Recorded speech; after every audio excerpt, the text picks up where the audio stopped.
पाकिस्तानी हमले पर अफगानिस्तान सरकार का बयान। पाकिस्तान ने हमारी सीमा में घुसकर हमला किया।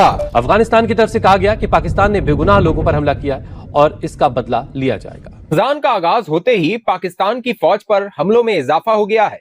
लेफ्टिनेंट कर्नल है शहजादा गुल फराज, ये एक दहशतगर्दी के वाक़े में शहीद हुए। सिपाही उनके साथ करामत शाह, वो भी जामे शहादत नोश कर गए। तो ये बड़ा अफसोसनाक एक वाक़या हुआ। उसके बाद एक रद्द-ए-अमल आता है और इससे पहले भी ऐसे ही ऑफिसर्स की और जवानों की शहादतें हो रही थी। आज जो एक बड़ा वाक़या हुआ है कि पाकिस्तान की जो एक कर्नल साहब थे और उनका साथ स्टाफ था, वो गाड़ी जा रही थी मानसेरा के अंदर और वहां पे उनको जो है वो शहीद कर दिया। फिर दोबारा वो दहशतगर्द तंजीम एक और वीडियो जारी करती है जिसमें वो फौजी रो रहे हैं लिटरली। फिर उन फौजियों के घर वाले वीडियो जारी कर किसी एक के जानने वाले के, यार ये तो हम जानते हैं जो बंदा है जिसकी वीडियो आई हुई है, ये तो हमें पता है कि ये फौज में है। अब खौफ पैदा होता है कि इन सारे फौजियों के फैमिलीज जो हैं वो खड़े हो जाएंगे, वो बोलना शुरू कर देंगे। इवन तो डराया जाता है, सब कुछ किया जाता है, लेकिन फिर अपने बयानिए को नुकसान पहुंचता है ना।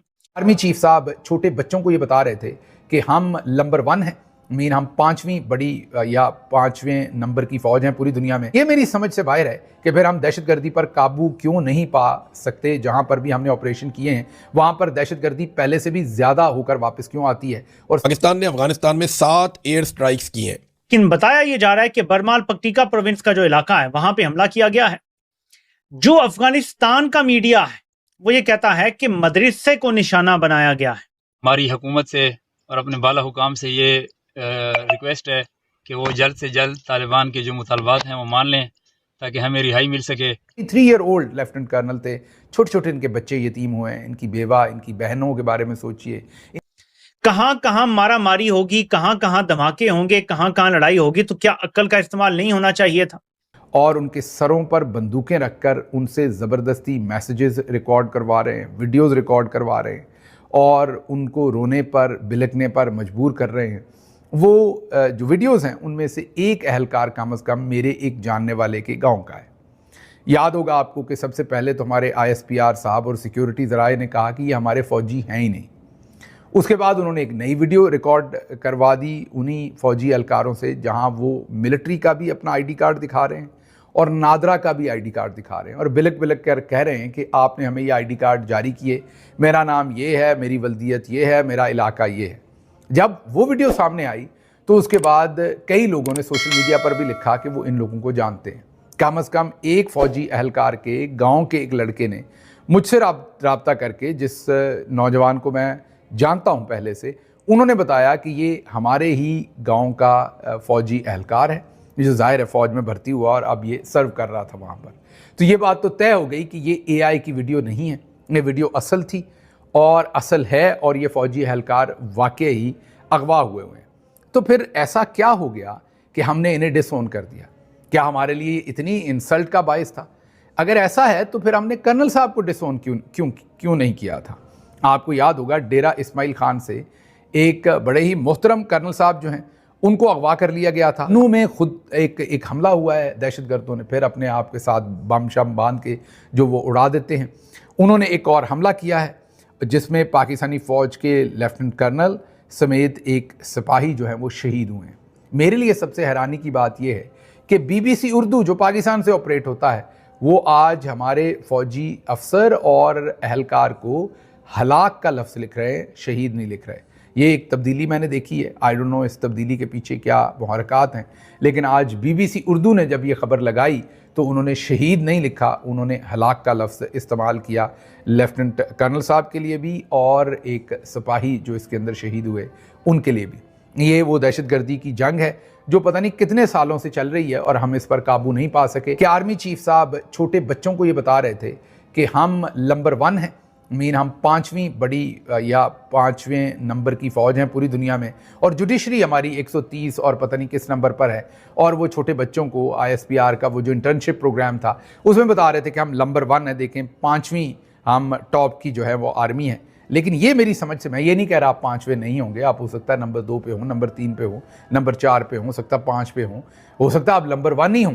लेकिन ये मेरी समझ से बाहर है कि फिर हम दहशतगर्दी पर काबू क्यों नहीं पा सकते। जहाँ पर भी हमने ऑपरेशन किए हैं वहाँ पर दहशतगर्दी पहले से भी ज़्यादा होकर वापस क्यों आती है और साथ ही हम अपने बेटों की, भाइयों की किस तरह की कुर्बानी दे रहे हैं। ये 43 ईयर ओल्ड लेफ्टिनेंट कर्नल थे, छोटे छोटे इनके बच्चे यतीम हुए हैं, इनकी बेवा, इनकी बहनों के बारे में सोचिए, इनकी वालदा के बारे में सोचिए, इनके पूरे ख़ानदान के बारे में सोचिए कि वो अब इनके बगैर अपनी। पाकिस्तान ने अफगानिस्तान में 7 एयर स्ट्राइक्स की हैं, यानी 7 मकामात को निशाना बनाया। ये 3 इलाके हैं जहाँ पे 7 मकामात को निशाना बनाया गया है और पाकिस्तानी हुकूमत के मुताबिक इनमें दहशतगर्दों के ठिकानों को निशाना बनाया गया और दहशतगर्दों को मारा गया है। अब सवाल एक और पैदा होता है, वो मैं बाद में करता हूँ, लेकिन अफगान हुकूमत का इसके ऊपर मौक़िफ़ है। पाकिस्तानी हुकूमत का मौक़िफ़ यह है कि ये रद्द अमल है जो दहशतगर्दी पाकिस्तान के अंदर हो रही है। बल्कि अभी जो हालिया दहशतगर्दी हुई उसमें एक लेफ्टिनेंट कर्नल समेत 3 लोग शहीद हो गए और जवाबी कार्रवाई में कुछ दहशतगर्द भी मारे गए। लेफ्टिनेंट कर्नल हैं शहजादा गुल फराज, ये एक दहशतगर्दी के वाक़े में शहीद हुए। सिपाही उनके साथ करामत शाह, वो भी जामे शहादत नोश कर गए। तो ये बड़ा अफसोसनाक एक वाक़या हुआ। उसके बाद एक रद्द अमल आता है और इससे पहले भी ऐसे ही ऑफिसर्स की और जवानों की शहादतें हो रही थी। तो पाकिस्तानी गवर्नमेंट ये कहती है हमने रद्द अमल दिया है और वहाँ पे दहशतगर्दों के ठिकानों को निशाना बनाया है और उन्हें मारा है। जबकि अफगानिस्तान की हुकूमत का मौक़िफ़ आया कि पाकिस्तान की जो स्ट्राइक्स हैं उनमें बड़े पैमाने पर सिविलियंस की जानें गई हैं, जिनमें औरतें और बच्चे भी शामिल हैं। ज़बीउल्लाह मुजाहिद जो तर्जुमान है अफगान हुकूमत के, वो ये कहते हैं कि नंगरहार और पक्तिया में बमबारी हुई है, दर्जनों अफराद शहीद और ज़ख्मी हुए हैं, वो ये कहते हैं। और उन्होंने इल्ज़ाम लगाया कि पाकिस्तानी जर्नैल अपने मुल्क की सिक्योरिटी कमज़ोरियों का अजाला इस तरह के जराइम के ज़रिए कर रहे हैं कि हमला किया जा रहा है सिविलियंस के ऊपर।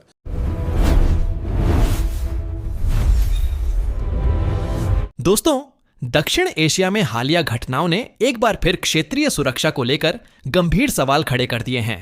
रिपोर्ट्स के अनुसार सीमा पार हवाई कार्रवाई के आरोप लगाए गए हैं और इसके बाद दोनों पक्षों के बीच बयानबाजी तेज हो गई है। एक ओर जहां कहा जा रहा है कि हवाई क्षेत्र का उल्लंघन हुआ, वहीं दूसरी ओर सुरक्षा बलों पर हमलों और सैन्य अधिकारियों की मौत की खबरें भी सामने आई हैं।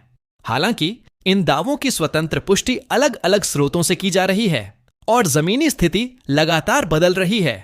स्थानीय निवासियों ने धमाकों की आवाजें सुनने और कुछ इलाकों में नुकसान होने की बात कही है, जबकि आधिकारिक प्रवक्ताओं ने अपने अपने पक्ष को सही ठहराया है। इस तरह की घटनाएं केवल 2 देशों के बीच तनाव ही नहीं बढ़ाती, बल्कि आम नागरिकों के जीवन पर भी सीधा असर डालती हैं।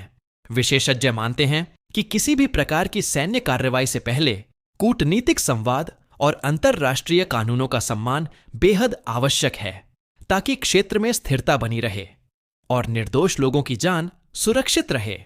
आने वाले दिनों में यह देखना अहम होगा कि क्या दोनों पक्ष बातचीत का रास्ता चुनते हैं या स्थिति और गंभीर होती है।